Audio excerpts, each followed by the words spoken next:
Fears about terror in this country are now the primary concern of voters in this presidential election after the San Bernardino shooting was classified as terrorism by the FBI. So how would a Ted Cruz presidency be different from the one we're living under now on this question? Let's ask him. Joining us live from Iowa's 2016 presidential candidate, Senator Ted Cruz of Texas. Senator, it's great to see you this morning.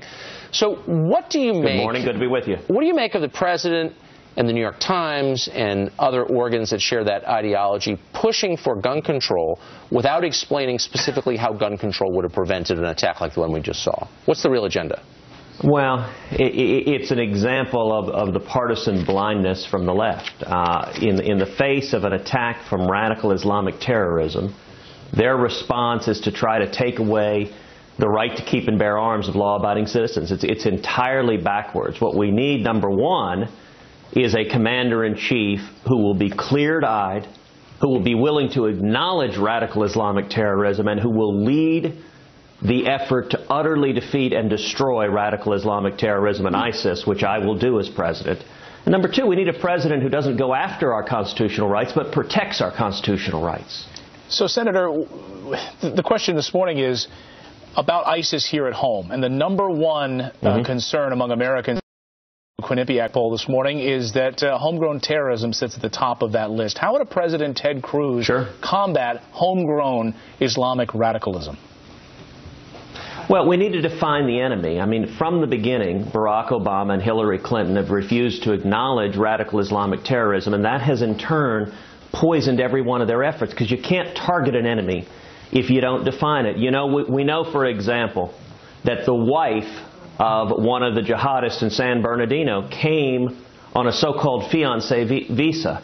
Well, the vetting that the administration did to her is the exact same vetting they are proposing to do for these Syrian Muslim refugees. And the vetting didn't catch obvious errors, like she had in her application a made-up address.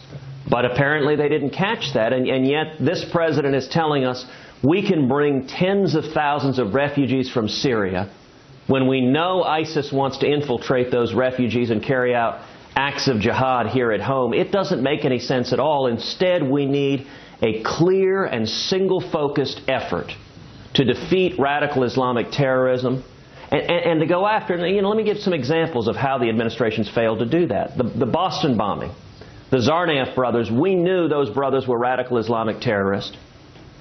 The FBI interviewed them, and then they dropped the ball. They failed to keep watching them. The elder Zarnaf brother posted a call to jihad on YouTube.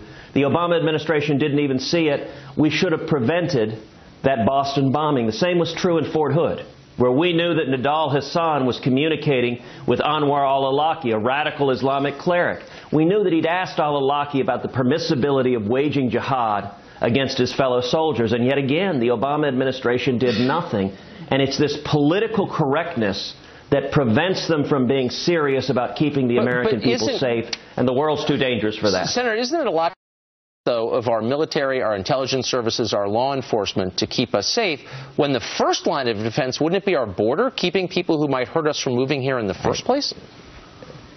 Look, that is absolutely right, and border security is national security. It's why in my time in the Senate I have led the fight to secure the border. If I'm elected president, we will secure the border. Existing federal law, for example, mandates 700 miles of double-layered fencing on the southern border. The Obama administration has only built 36. Existing federal law mandates a biometric exit-entry system on visas. The Obama administration refuses to comply with the law. If I'm elected president, we will build a wall that works. We will triple the Border Patrol. We will increase fourfold the fixed-wing and rotary-wing aircraft. We'll put in place strong E-Verify. We'll end catch and release. We'll deport criminal illegal aliens.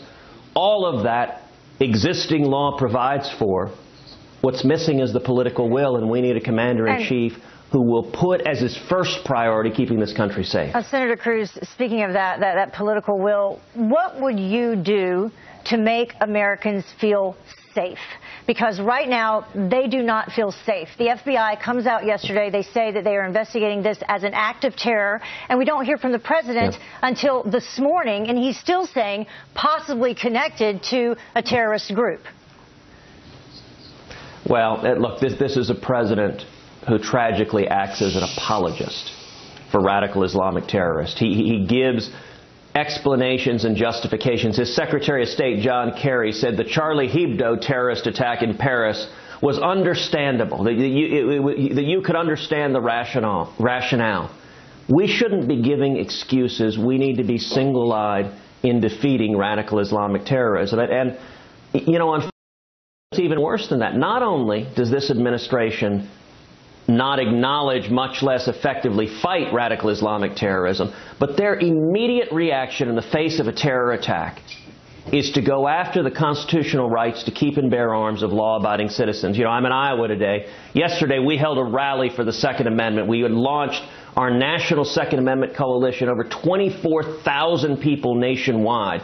And I got to say, a lot of folks in the mainstream media, a lot of Democrats were saying, how insensitive to talk about the Second Amendment at a time like this. Let me tell you, I'm not interested in being sensitive to Islamic terrorists. And you don't stop the bad guys by taking away our guns. You stop the bad guys by using our guns. Yeah, how dare you cite the Constitution, Senator? That's appalling. Thanks for joining us this morning. It's good to see you. Good luck in Iowa. Thanks, Senator. It's great to be with you. Thank you.